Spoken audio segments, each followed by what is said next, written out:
کیا جس شخص نے قربانی کرنی ہے وہ اپنے سر کے بال اور ناخن تراش سکتا ہے یا نہیں تراش سکتا؟ یا وہ شخص کہ جس نے قربانی نہیں کرنی وہ بھی اپنے سر کے بال یا ناخن تراش سکتا ہے یا نہیں تراش سکتا؟ حکم فرض ہے، واجب ہے، مستحب ہے، لازم ہے، اس کا کیا حکم؟ ناظرین محترم، جانیے ان بہت سارے سوالات کے جوابات اس چھوٹے سے کلپ کے اندر۔ چاند طلوع ہونے والا ہے اور وہ اہل ایمان، وہ مومنین جو کہ سنت ابراہیمی کو پورا کرنے کے لیے قربانی کا ارادہ رکھتے ہیں، یا وہ اہل ایمان جو اس سعادت سے محروم ہیں، وہ یہ سوالات کرتے ہیں، یہ سوال پوچھتے ہیں کہ کیا ہم اپنے جسم کے اپنے بال یا ناخن تراش سکتے ہیں یا نہیں تراش سکتے، کیا حکم ہے؟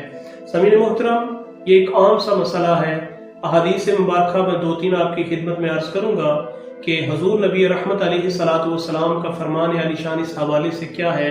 حضرت ام سلمہ رضی اللہ تعالی عنہا حضور نبی کریم علیہ السلام سے روایت فرماتی ہیں، اور یہ بڑی مشہور و معروف حدیث مبارکہ ہے، صحیح مسلم شریف کے اندر میں اس کا مفہوم آپ کی خدمت میں عرض کرتا ہوں کہ آپ فرماتی ہیں کہ حضور نبی رحمت علیہ السلام کا ارشاد گرامی ہے، آپ نے فرمایا کہ جب ذوالحجہ کے 10 دن شروع ہو جائیں، یعنی ذوالحج شریف کا چاند طلوع ہو جائے، قربانی کے آخری 10 دن جو ہیں وہ شروع ہو جائیں، تو آپ فرماتی ہیں کہ نبی کریم علیہ السلام نے فرمایا کہ تم میں سے کوئی شخص قربانی کا اگر ارادہ رکھتا ہو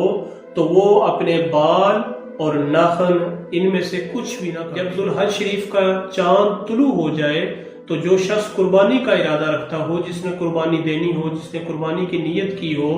اس کے لیے یہ فرمایا، ترغیب دی جا رہی ہے کہ وہ اپنے سر کے بال اور ناخن نہ تراشے۔ حضرت ام سلمہ رضی اللہ تعالیٰ عنہ سے یہ بھی الفاظ حضور نبی کریم علیہ السلام کی حدیث مبارکہ کے مروی ہیں جو کہ مسلم شریف کے اندر موجود ہیں۔ دونوں روایات کا مفہوم ایک ہی ہے کہ حضور نبی رحمت علیہ السلام نے فرمایا کہ جب ذوالحج شریف کا چاند طلوع ہو جائے تو تم میں سے کوئی شخص اگر قربانی کا ارادہ رکھتا ہو تو وہ اپنے سر کے بال اور ناخن نہ تراشے۔ ایک اور روایت حضرت ابن عباس رضی اللہ تعالیٰ عنہ سے سنن نسائی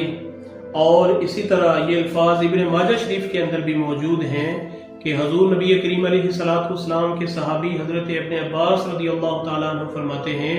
کہ حضور نبی کریم علیہ السلام نے فرمایا کہ جو شخص قربانی کا ارادہ رکھتا ہو تو پھر اس کے لیے یہ ہے کہ وہ بال، اپنے جسم کے بال اور ناخن نہ تراشے یہاں تک کہ وہ قربانی کر لے۔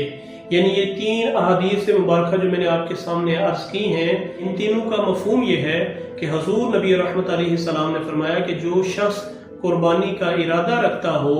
اس کے لیے ہے کہ وہ اپنے بال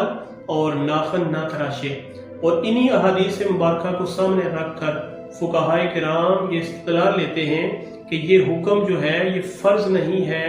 واجب نہیں ہے، بلکہ ترغیب دی جا رہی ہے اور مستحب عمل ہے۔ اگر کر سکتے ہیں تو اس کا اجر و ثواب ہے اور افضلیت اسی کے اندر ہے، لیکن کسی عذر کی بنا پر کوئی ایسا معاملہ ہے کہ آپ اس دوران اپنے ناخن تراش لیں، بال کاٹ لیں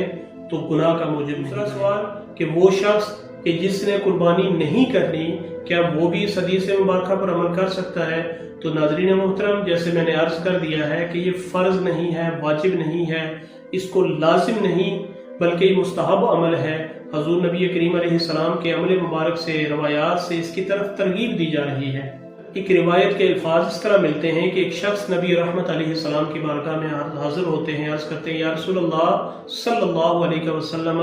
میرے پاس ایک دوست کا، ایک ساتھی کا جانور ہے اور امانتاً میرے پاس موجود ہے، کیا میں اس سے قربانی کر سکتا ہوں؟ تو نبی پاک علیہ السلام نے فرمایا کہ تو کیوں کر اس سے قربانی کر سکتا ہے جبکہ وہ تیری ملک نہیں ہے بلکہ تیرے پاس امانت ہے؟ تو فرمانے لگے، یا رسول اللہ، تو پھر میں قربانی کی فضیلت اور اجر کو کیسے حاصل کر سکتا ہوں جبکہ میں اس کی سکت نہیں رکھتا؟